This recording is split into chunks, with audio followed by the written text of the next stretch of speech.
है।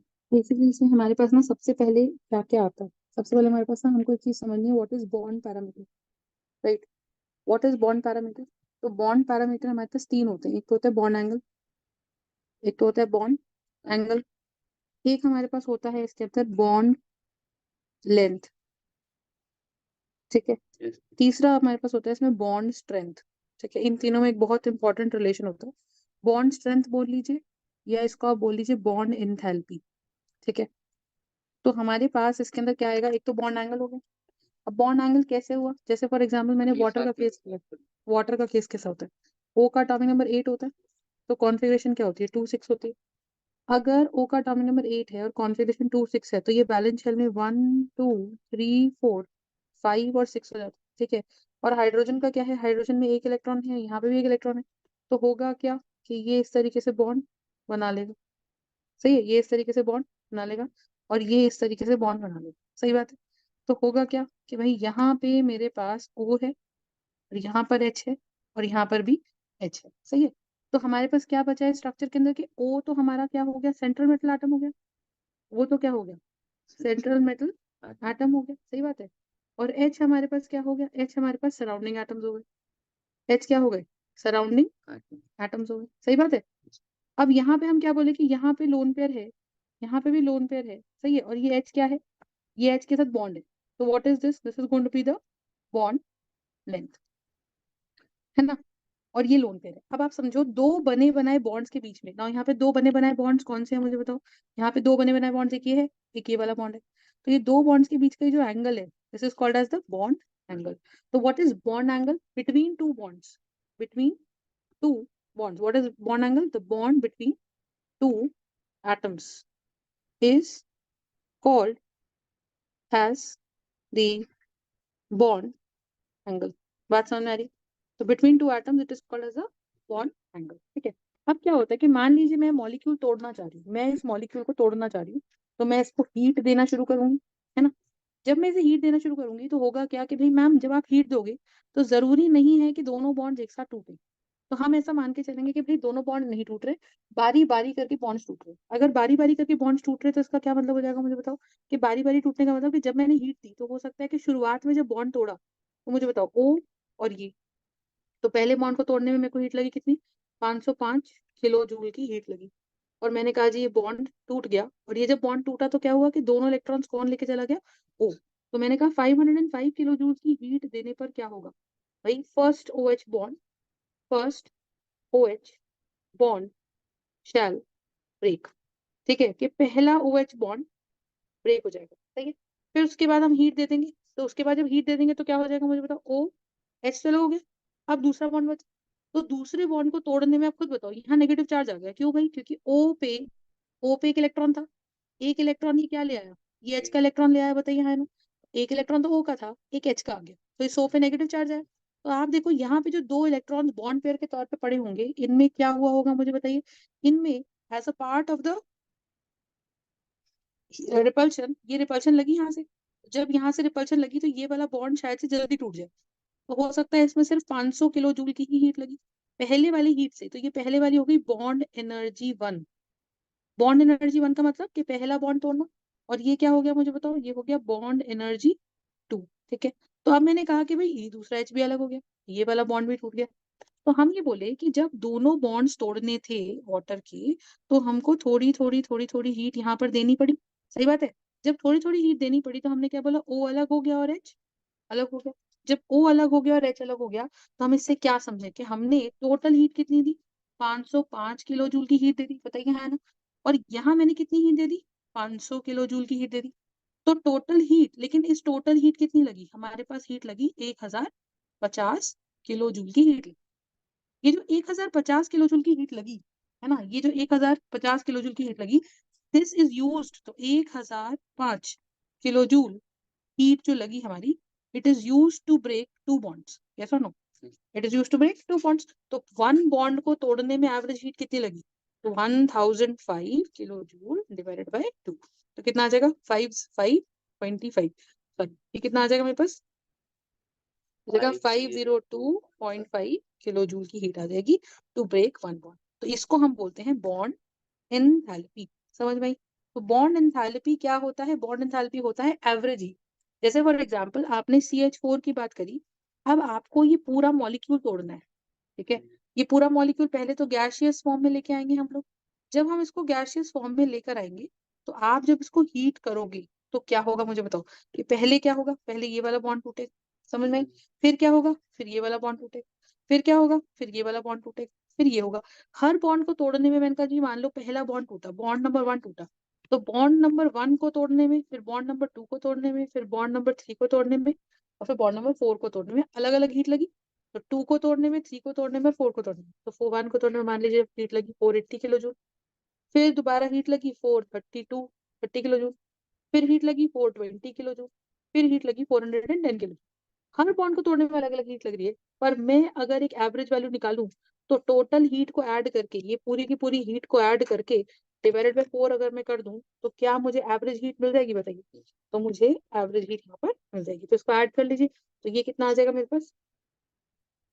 ये कितना आ जाएगा मेरे पास? ये आ जाएगा मेरे पास 1600, 1620, 30, 1660, 1660 plus 80. That is going to be what? 1740 by 4. So that is going to be 2 times 2 and 2 8 are, और ये कितना हो जाएगा? 2 7 are इतना, तो 2 4 are, 2 3 are, तो 435 किलो जूल्स पर मोल की हीट निकल के आएगी। अगर मुझे CH बॉन्ड को तोड़ना है, तो मुझे 435 किलो जूल की हीट देनी है, ऐसे 1 मोल बॉन्ड्स को तोड़ने के लिए। ऐसे 1 मोल बॉन्ड्स कितने हुए? ऐसे 1 मोल बॉन्ड्स हुए 6.022 इंटू 10 की पावर 23 बॉन्ड्स। अगर ऐसे हो गए, तो ऐसे बॉन्ड्स को तोड़ने के लिए मुझे 435 किलो जूल की हीट देनी पड़ेगी। तो इसे हम क्या बोलते हैं? This is called as the bond enthalpy. Enthalpy मतलब हीट, एनर्जी, ऐसी एनर्जी जो हम इस बॉन्ड्स को तोड़े। और अगर एक मॉलिक्यूल से हम बॉन्ड एंथैल्पी निकाल रहे हैं, तो वो हमारी एक एवरेज एंथैल्पी निकल कर आती है। क्या मेरी बात समझे? ठीक है, अब बात तो समझो। तो लेट्स सपोज मैंने बोला कि भाई मेरे पास एक C सिंगल बॉन्ड सी है, एक C डबल बॉन्ड सी है, और एक C ट्रिपल बॉन्ड सी है। क्या मुझे पता है कि सिंगल बॉन्ड बनाने में क्या होगा? मुझे बताइए कि मैम ये न्यूक्लियस है और ये भी न्यूक्लियस है, तो हमें पता है कि बॉन्ड लेंथ क्या होती है? Bond length between two atoms जो होती है, it is basically equal to the distance between the two nuclear. अच्छा, वो न्यूक्लियस कैसे है? उनके बीच में 2 इलेक्ट्रॉन्स है।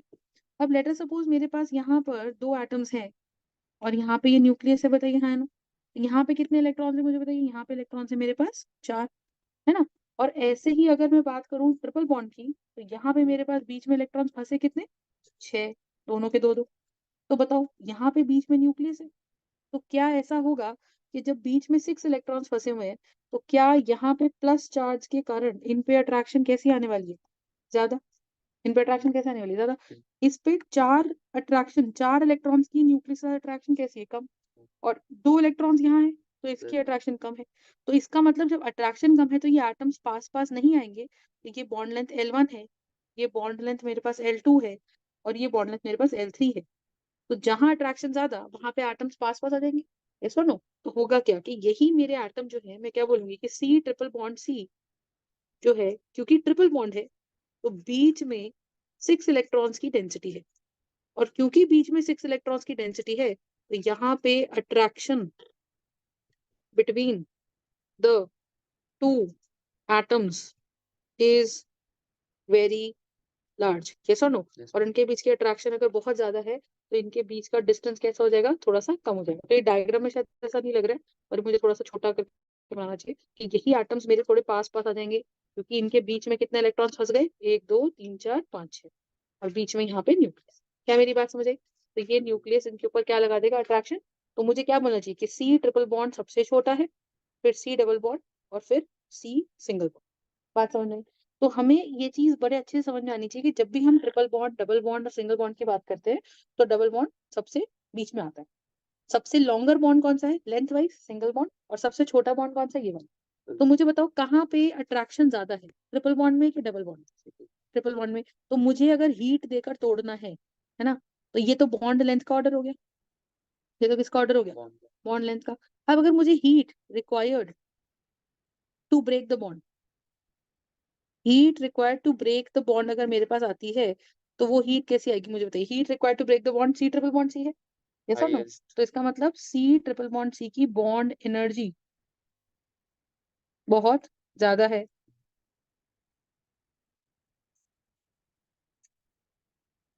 Than C single bond. बात समझ में?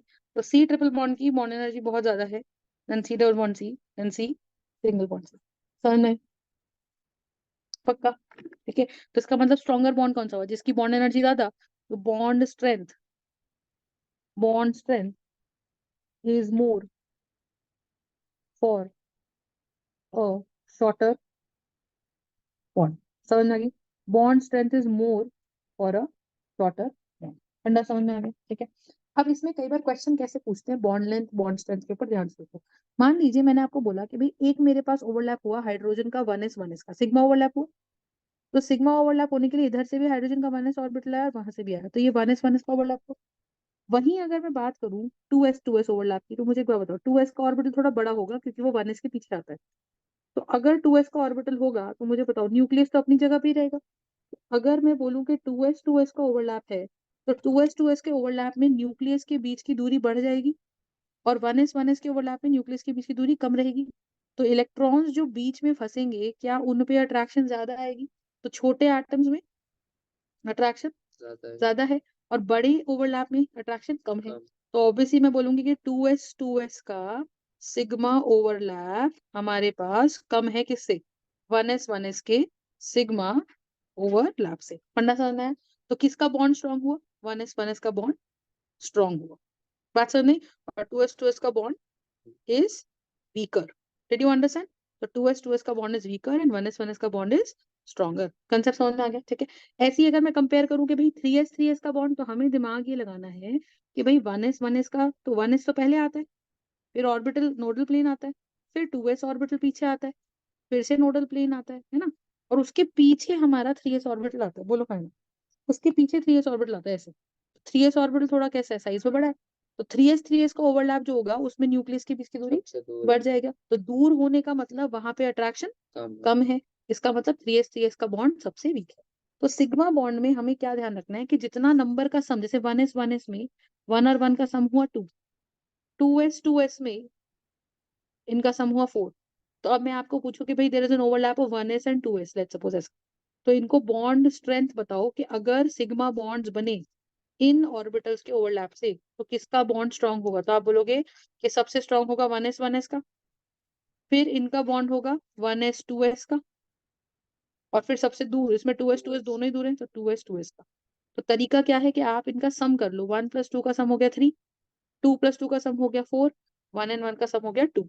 तो सबसे छोटा जिसका नंबर है ये सम, उसका बॉन्ड स्ट्रेंथ सबसे ज्यादा है। तो सबसे स्ट्रॉन्ग बॉन्ड हमारा हो जाएगा 1s का, फिर 1s का, फिर 2s का। ये किसका ऑर्डर हो गया? बॉन्ड स्ट्रेंथ का। और जिसका बॉन्ड स्ट्रेंथ सबसे ज्यादा है उसकी बॉन्ड लेंथ सबसे कम है। तो बॉन्ड लेंथ के लिए अगर मुझे अरेंज करने को बोल दिया जाए, तो 1s then 1s then 2s। समझ में आई? ऐसा क्यों हो रहा है? क्योंकि s orbitals are symmetrical. s orbitals कैसे हैं? सिमेट्रिकल। समझ में आ रही है? तो इसमें इलेक्ट्रॉन डेंसिटी जो है वो हर डायरेक्शन में बराबर मात्रा में बटी हुई है। कंसेप्ट समझ में आ गया? ये जो इलेक्ट्रॉन डेंसिटी है ये हर डायरेक्शन में बराबर बटी हुई है। कंसेप्ट समझ में आया? ठीक है। एक तो ये बात होगी। नाउ लेट अस सपोज अगर मेरे पास इसी प्रकार से बोला जाए कि भाई मेरे पास 2p का सिग्मा ओवरलैप है। Next question. एक मेरे पास 3p का ओवरलैप है, एक मेरे पास 2p का ओवरलैप। ठीक है। तो इसमें सबसे अच्छी बात क्या है कि दोनों ऑर्बिटल्स p और p हैं। तो ऊपर वाले में अगर मैं एग्जांपल देखो तो दोनों s और s थे, तो उनका एग्जांपल था। अब यहाँ पे भी क्या होगा भाई, मुझे पता है कि न्यूक्लियस अगर बीच में है तो 2p पहली बार 2 में ही आता है, फिर नोडल प्लेन आएगा छोटा सा, नोडल प्लेन के बाद फिर से क्या आएगा? 3p आएगा, फिर नोडल प्लेन आएगा। मुझे बताओ, हाँ है ना? ये 3p हो गया पीछे वाला, ये 2p हो गया, बताइए हाँ है ना? और ये कितना आ जाएगा? ये हमारे पास कितना आ जाएगा? ये नोडल प्लेन फिर से आ गया तो ये 4p हो जाएगा। तो आपको मुझे पहले तो ये समझना है कि साइज वाइज अगर मैं देखूं या distance wise from the nucleus, देखो न्यूक्लियस तो बीच में बैठा हुआ है ना, तो डिस्टेंस वाइज या साइज वाइज अगर हम बात करें, है ना, तो किसका डिस्टेंस ज्यादा है? 4p का डिस्टेंस ज्यादा है न्यूक्लियस से। तो जब दो 4p ओवरलैप करेंगे तो उनका ओवरलैप कुछ इस प्रकार से होगा, इस प्रकार से ओवरलैप होगा। तो यहाँ पे जो आएगा तो इसका न्यूक्लियस यहाँ बैठा होगा 4p का, इसका न्यूक्लियस यहाँ बैठा होगा, तो दूरी बढ़ गई। दूर से अट्रैक्शन आएगी तो बॉन्ड वीक बनेगा। और अगर 2p का ओवरलैप होगा तो बीच में न्यूक्लियस बैठा होगा यहाँ पे, तो अट्रैक्शन ज्यादा होगा, तो बॉन्ड हमारा स्ट्रॉन्ग बने।